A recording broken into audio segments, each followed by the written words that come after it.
aí com uma possibilidade de seguir a tua vida, etc. Como que foi essa passagem? Bom, eu fui pro exército porque eu não sabia o que fazer da minha vida. Com 17 anos, o que eu acho que é natural, né? A gente é obrigado a escolher muito novo.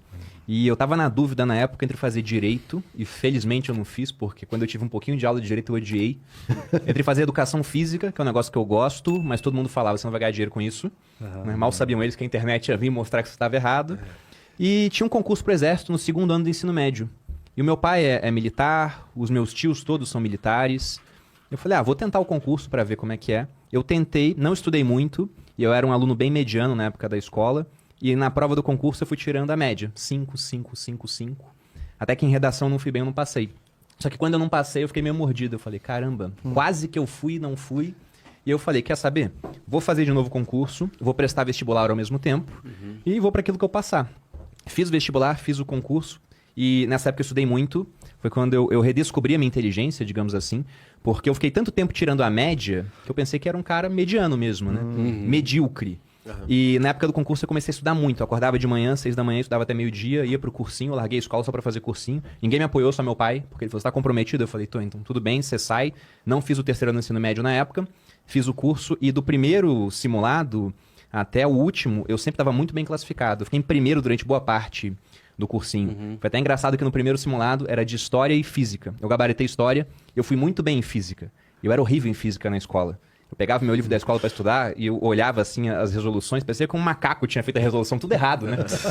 E eu fui tão bem que eu fiquei em primeiro e um amigo meu do colégio, ele bateu no meu ombro e falou assim, caramba, hein, ficou em primeiro, Perini, que sorte deu. Pois é. Pra mim era sorte mesmo. Sorte, depois eu vi que não era.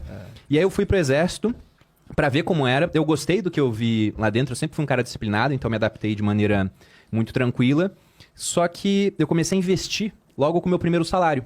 Porque era uma época onde tudo na bolsa subia. Você comprava uma ação, Banco do Brasil, 100% no ano. Vale, 100%. Petrobras, 80%. Tava muito bom.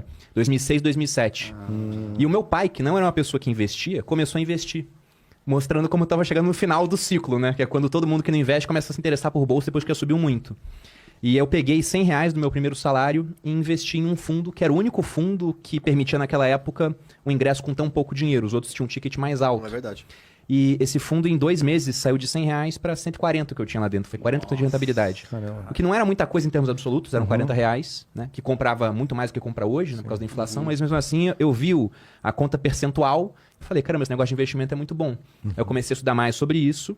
Vi que eu não era um gênio, né? Que foi só ao acaso. Veio 2008 também com a crise, a bolsa caiu bastante. Subprime, Pois é. Só que já tinha virado a chave. Aí eu defini uma meta, quando eu tinha 20 anos, de que até os 30 eu gostaria de ter 1 milhão investido, era a meta inicial. Depois eu fui estudar um pouco mais e vi que 1 milhão podia não ser nada, dependendo de como é que seria a inflação. Então eu defini uma meta de até os 30 ter um patrimônio cujos rendimentos pudessem pagar o meu custo de vida. Isso seria viver de renda. Eu consegui isso com 29. Aí quando eu consegui isso, a minha esposa já estava na internet. Ela em 6 meses criou um canal no YouTube, tinha 100 mil inscritos, o que eu achava irreal, né? Porque eu pensava, as pessoas esquecem, elas não têm noção do quanto são 100 mil pessoas. Eu pensava, nossa, 100 mil pessoas é coisa pra caramba. A gente chegou a morar em uma cidade, lá, capital de Boa Vista. Aliás, capital de Roraima, Boa Vista, tinha 300 mil habitantes. Então, é como se um terço da cidade seguisse ela. Eu falei, isso aqui é um ativo. Fiquei imaginando 100 mil pessoas. Pô, imagina se a gente conseguir fazer que cada pessoa dessas pague R$10 pra gente. É 1 milhão. Né? E no LTV ainda, ao longo do tempo. E eu falei, vou sair pra fazer isso, pra ser o backstage dela, né? Só que eu saí, fiquei um pouquinho atrás das câmeras, comecei a me arriscar para frente das câmeras e as coisas foram. Eu tô aqui. Aí você saiu da sua carreira militar para se dedicar integralmente a isso. Foi. Ah, entendi, cara. O que isso te ajudou, você acha, assim, das coisas que você trouxe da parte militar? Quais foram do perfil mais positivo para você se tornar quem você é hoje? Tem um negócio que falavam no exército que eu levo até hoje pra minha vida. Você tinha um monte de aulas lá de coisas que você falava, nossa, pra que eu tô aprendendo isso? E aí os professores sempre falavam, você tá aprendendo pra aprender. É o aprender a aprender. Você vai ter uma aula aqui que talvez você não use, mas você vai aprender a aprender as coisas sozinho. E isso eu uso até hoje. Tem muita coisa que eu pego, assim, um livro de uma área que não é a minha, eu leio e eu consigo compreender, absorver aquilo, fazer analogias para poder ensinar finanças de uma maneira diferente, por exemplo. Sim. Então esse foi o principal. Os meus instrutores no Exército, e algumas das pessoas mais inteligentes que eu conheci, estão no Exército e vão ficar no Exército a carreira inteira. E também algumas pessoas muito burras, digo essa passagem, né? Porque tem cara que é muito fora da média e tem um cara que é muito abaixo da média e todo mundo ganha igual, né? Inclusive. Sim. Mas esses caras muito fora da média, eles falavam um negócio que eu gostava muito. Eles diziam que o oficial do exército tinha que ser capaz de rastejar na lama e andar no tapete vermelho.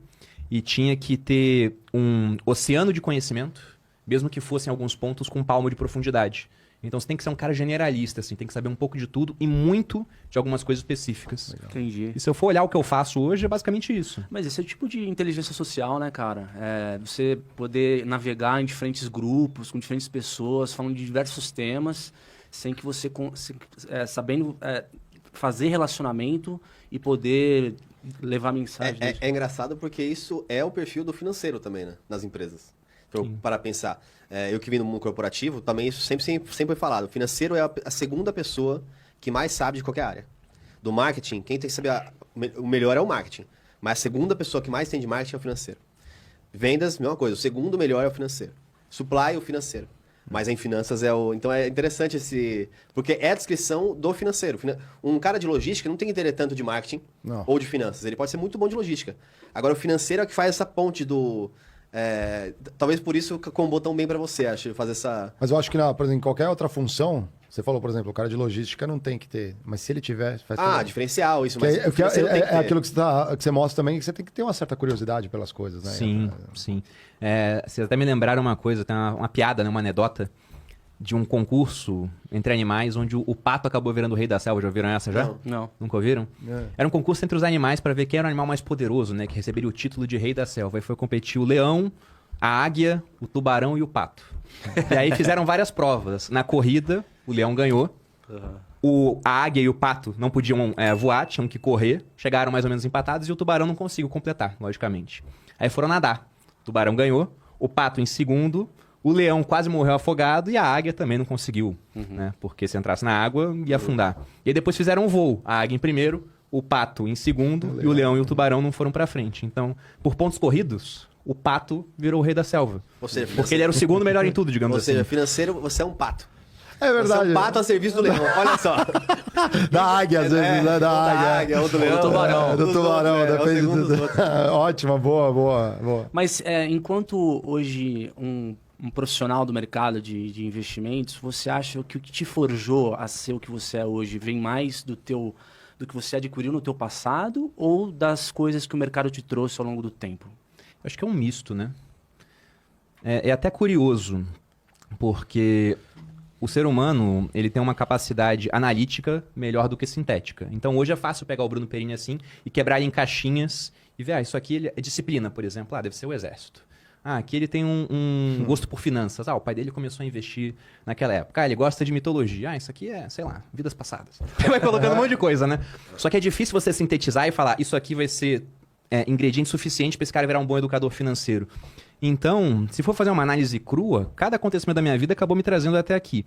Mas eu diria que dentro daquela regra do 80-20 do Pareto, foi muito mais a questão de investir desde novo, desde os 17, tendo uma experiência como pessoa física, que acabou me transformando num bom educador financeiro.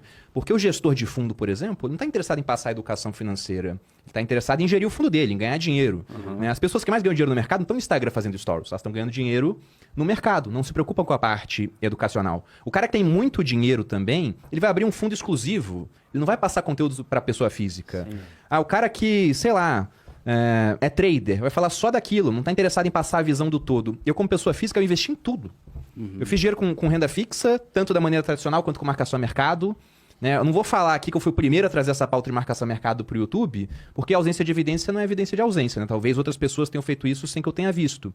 Mas como eu ganhei dinheiro com isso durante a época do governo Dilma, eu comecei a gravar vídeos sobre isso. Só que eu também investi em cripto, eu também investi em bolsa, em fundo imobiliário. Então acabou que, por montar uma carteira muito diversificada, eu virei o pato das finanças. Porque tinha o cara que era só de ações, o cara que era só de renda fixa. Legal. Teve o cara que fez muito dinheiro com renda fixa entre os anos aí de, sei lá, 2010 até 2015. Era o rei, né?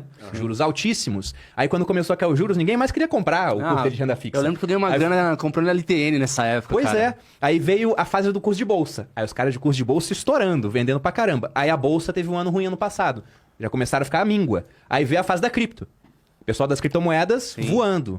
E nesse tempo todo eu tava voando com alguma coisa. Porque tinha que falar de renda fixa, eu sabia falar de renda fixa, tinha que falar de ações, eu sabia falar de ações, tinha que falar de cripto, eu falava de cripto. Aham. Então, e até uma coisa que não é o que me apetece. Porque, por exemplo, na fase que tá todo mundo falando de cripto, não é o melhor momento para comprar cripto. Só que se eu faço um vídeo de bolsa, ninguém vê. Aí o vídeo de cripto bate 5 vezes mais views, né? O interesse, né? Exato, as pessoas querem o que tá subindo naquele momento, elas não querem saber do que tá caindo.